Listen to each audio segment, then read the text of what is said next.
So the first problem is, what is 41% of 4,134.8? Well, that's just a question of what does 41% mean?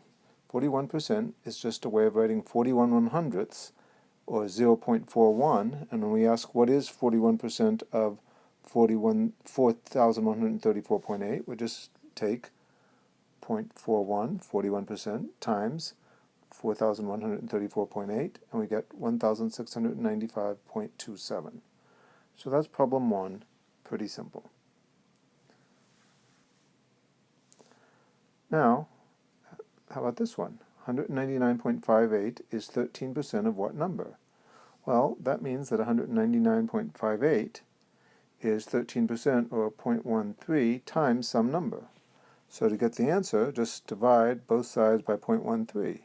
199.58 divided by 0.13 is our x, and when you do the division and round to 2 decimal places, you get 1,535.23 is x. So that's the answer. 108 is what percent of 2,721? Well, 108, that means 108 is some percent. So this is a percent as a decimal, that's x, times 2,721. So divide both sides by 2,721, 1.08 divided by 2,721, and to the appropriate number of places, the decimal is 0.0397. So when we change that to a percent, that's 3.97%. So the answer for this one, since it asks without the percent symbol, would be 3.97.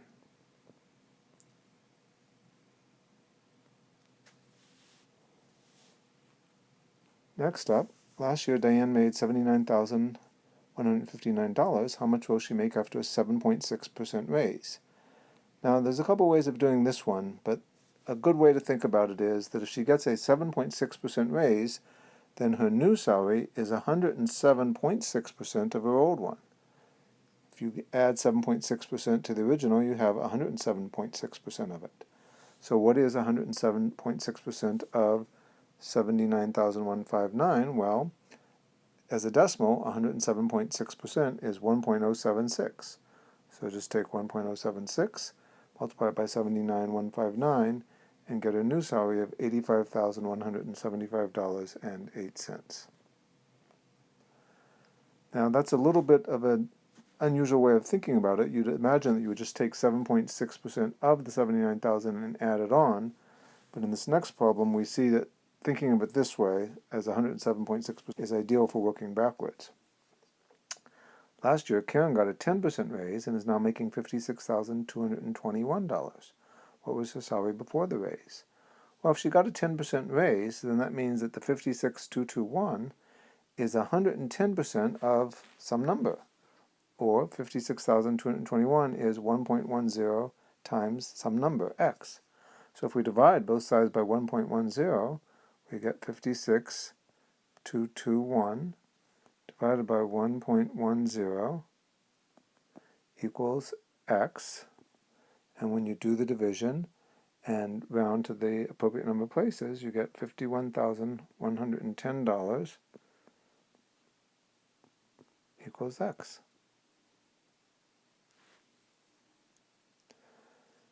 In this one, Ken bought a new computer that normally cost $28.37, but he got 12% off. What did he pay? Well, again, normally you would take 12% of the 2837 and subtract it off from the 2837, but there's another way which will be more useful for the next problem. If 12% was off, came off the price, then what he paid was 88% of the price. If 12% is off, then what's left is 88%. So what is 88% of 2837? Well, we know how to do that. 0.88 times 2837, and Ken paid $2,496.56. at the same 12% off sale, Stephen bought a tablet for $631. What was the pre-sale price? Well, this is why that other way of thinking about it is useful. If Stephen paid $631 and that's at a 12% off sale, then $631 is 88% of what number? Or 631 is 0.88 times x.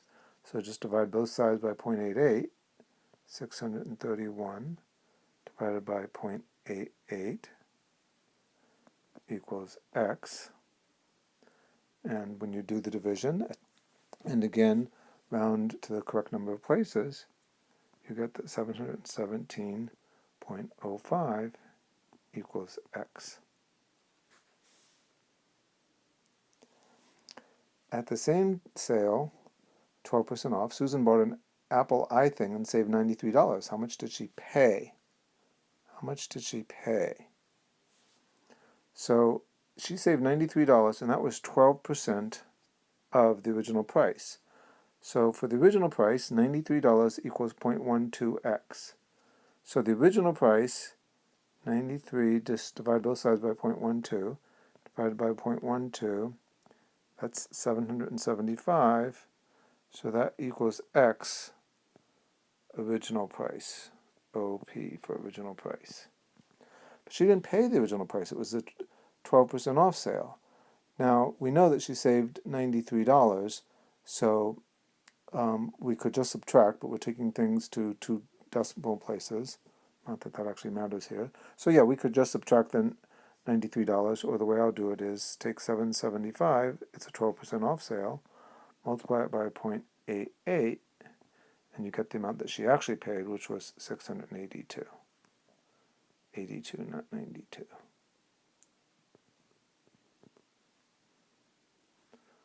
So she paid 682. Number 9, at Victoria's hardware store, they bought a ladder and marked up the price 34%. So the amount they paid, they added 34% so they could make a profit.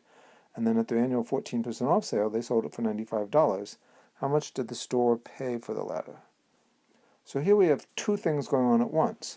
First, they bought the ladder and they added 34% to what they paid in order to get a shelf price. But then on the sale, they took 14% off this shelf price. So we have to work backwards, but we have to do it twice. So if they sold it for $95, then that's 86% of the shelf price. 14% came off, so 86% of the shelf price was left.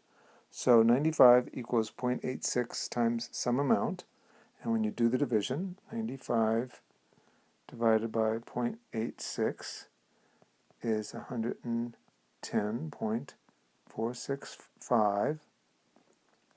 So that was the shelf price. That's the x. But that's what they had after marking it up, 34%. So that means that the 110.465 was 134%, or 1.34 times some number. I won't use x, we've already used x, I'll use y. So divide both sides by 1.34, 110.465 divided by 1.34, that's going to be y, that's how much they paid, and we get 82.43. And that answer should make sense. They bought it for less than $95, quite a bit less, marked it up 34%, which would have made it about $110.46 or 47 cents, but then at their 14% off sale, it came back some, down to $95. Notice they're still making a profit, which is good. We wouldn't want them to go broke. The town of Smallville has a population of $134,000, problem 10. So it grows at an annual rate of 2.5% for 19 years. What will the new population be to the nearest 1,000?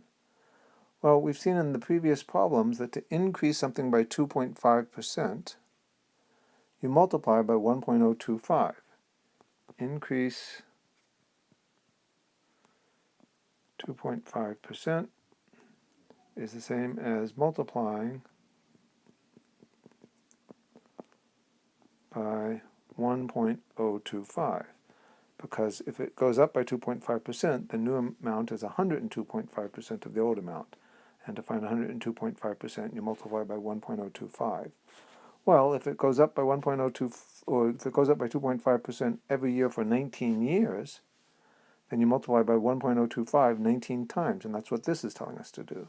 Take 134,000, multiply by 1.025 19 times, that's 1.025 to the 19th power, and when you round to the nearest thousand, that's 214,000. So there's an example of one of each of the typical kinds of percent problems we see.